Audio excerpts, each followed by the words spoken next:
So you've seen the commercials. Timothée Chalamet sitting in the dentist chair, bunch of work being done, and he's trying to say something.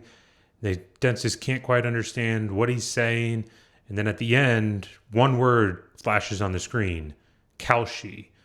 And you've watched enough of these videos, you see it's a really well done video. I think it was an Oscar nominated or Oscar winning director that was in charge of it.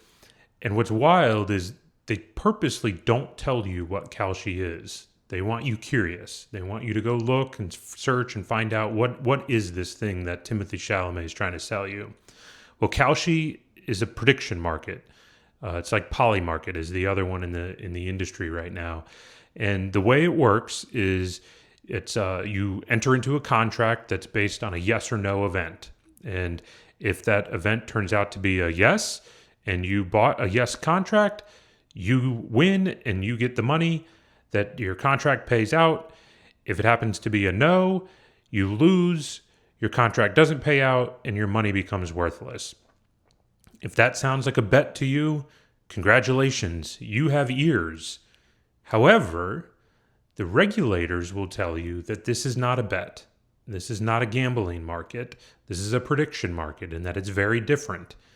Now, what that means is that 18-year-olds can now go on these prediction markets.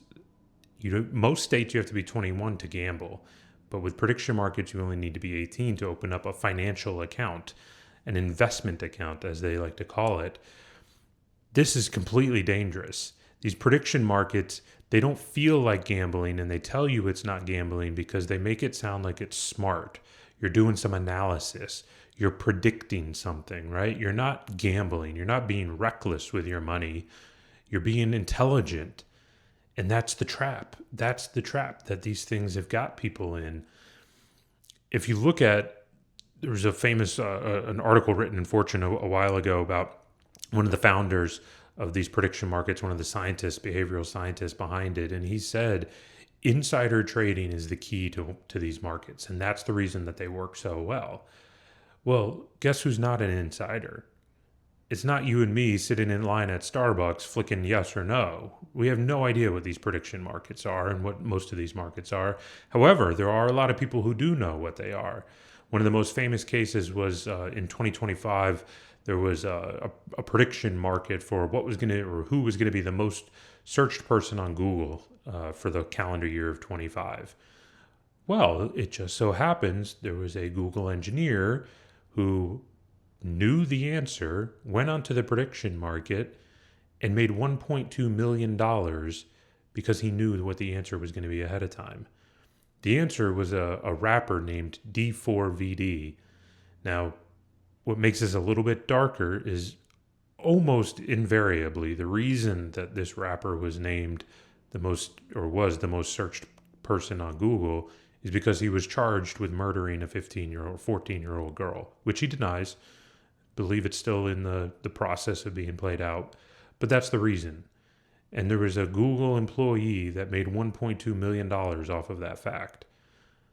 There's plenty of other cases of this happening too. There's congressional congressmen betting on their own markets as they're running for seats. There's aides making money off of this. These markets are filled with cases of this, and they're just picking people's pockets, and they gamify this situation to make it sound like it's so much fun and so much easier. Well, we're starting to see this happen already. The hotlines here in Florida, gambling hotlines, are being called, and people are admitting that they're having problems with this, and they're doubling down and they're chasing losses. They're relapsing. They're not acting financially sober.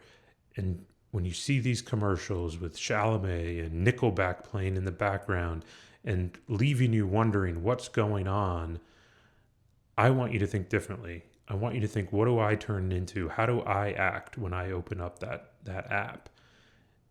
In most cases, it's not searching for something that's really going to be meaningful to you. So when next time you see these commercials, next time you're tempted to open the app, really look down deep inside and wonder, what am I trying to get out of this?